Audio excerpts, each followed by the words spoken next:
A gente teve uma aula aqui, o Vitor veio ministrar lá da Convergência, né? E ele falando de Deus nos levar ao deserto, Sim. né? E aí ele começou a falar uma perspectiva que eu nunca tinha pensado, assim, e veio muito de frente a tudo que o Senhor tem ministrado no meu coração. Ele falou assim, e ele quer te levar ao deserto, e quando ele leva ao deserto, as pessoas que aceitam e vão, passam a se apaixonar pelo deserto. Vicia. Deserto vicia. Deserto. Aí ele dizendo sobre esse movimento apostólico, né? De Deus te chamar então agora para te mandar para fazer algo, né? E ele fala, e quando que está no ponto ali, é quando você não quer mais sair do deserto. Então ele mostra, por exemplo, Moisés, né? Quando Moisés clica dentro dele, não está escrito, mas você percebe no texto, clica, peraí, acho que eu sou o libertador. É porque eu da minha idade não tem ninguém, morreu todo mundo. Fui poupado. E eu sei tudo sobre o Egito, mas eu também sei muito sobre o povo judeu, porque eu cresci ali com a minha mãe e tal. Peraí, ele começou a ligar os pontos e eu tenho a possibilidade. Aí ele vai estar fazendo o braço. E meio que assim, é um meio que eu quero ser o libertador. Uhum. Entendi, eu quero o ministério, eu quero. E aí ele vem fazendo o braço. E aí o caos que gera e Deus manda ele pro deserto. 40 anos. Vamos amansar esse vocacionado. Vamos alinhar. Exato. E vamos colocar ele numa posição, eu quero Deus.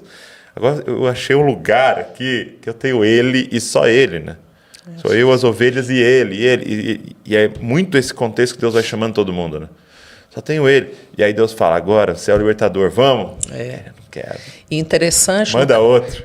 Exatamente. No caso de Moisés, é interessante que ali em Êxodo 3, o encontro que ele tem pela primeira vez com a voz divina, onde Deus se torna pessoal para ele, não é mais o Deus do seu povo, Deus dos seus pais. Deus se apresenta, fala, Moisés, eu sou Deus, Deus de Abraão. Ele está no deserto. No deserto. Né? E outra coisa linda que acontece ali é que, além de Deus se apresentar, você vai ver, acho que lá para o versículo 7, a partir do versículo 7, Deus começa a rasgar o coração com Moisés. Ele fala, eu vi o sofrimento do meu povo. Né? Eu gosto muito, Douglas, daquele versículo 24:15 de Salmos, 25:14, desculpa, quando fala que a intimidade do Senhor é para aqueles que o temem. Né? A estes ele dará a conhecer a sua aliança. E o termo intimidade ali, ele é muito abrangente, porque ele fala de segredo, ele fala de conselho confidencial, ele fala de conselho familiar. Mas é interessante que o mesmo termo, a mesma palavra é usada para divã, aquele objeto do profissional da alma, onde o seu paciente deita e open your heart, né? Abre o coração.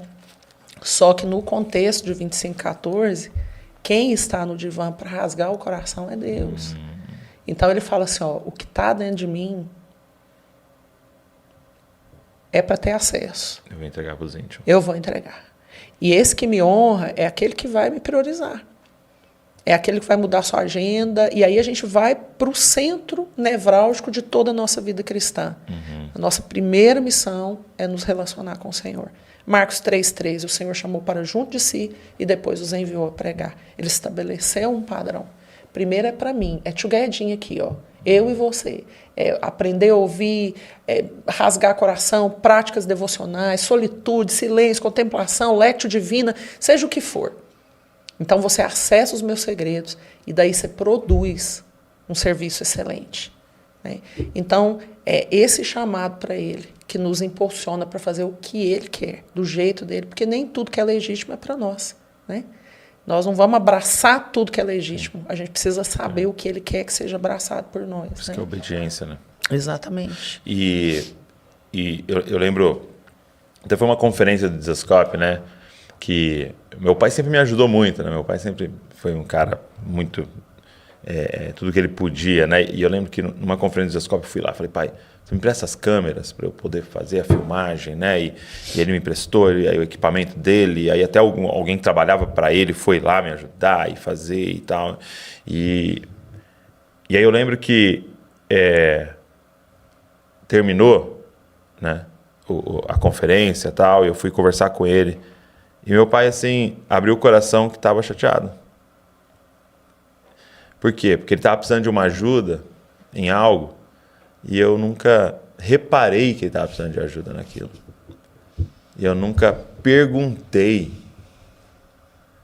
E foi quando o Senhor me flechou, dizendo assim, cara, chega de ser menino. De abordar o seu pai somente para dizer, pai, eu estou com esse problema, pai, eu estou precisando disso, pai. E aí ele começou a me desafiar, e era em relação também ao meu pai, mas muito em relação a ele. Você teria coragem de me perguntar qual que é o seu problema, Deus? Em que eu poderia ser uma solução em Bragança? Qual que é a sua dor, Senhor? Que eu poderia... E eu lembro que eu ministrei isso, porque foi uma ministração sobre maturidade. E no final, um menino me abordou, né? E ele estava assim, muito em contato, estudando e tal. Ele falou assim, desculpa, eu não concordo. Deus sofrendo. A dor de Deus é soberano, ele não tem dor. Eu falei, moço... E eu lembro que eu usei exatamente esse exemplo. Eu falei, tem uma criança sendo abusada agora em algum lugar. Você acha que o Deus de amor não está sofrendo? Entendeu? Ele está sofrendo. E aí alguém teria coragem de perguntar, o que é que, Senhor? Compartilha comigo os teus sofrimentos. Para que de alguma forma, em uma pequena porção, pudesse ser resposta aqui. Né? Uhum. Mas entra muito num lugar de você estar satisfeito. Né? É tipo, Senhor, tá bom, não me falta mais nada. Tem o Senhor. O que você quer que eu faça? Exatamente.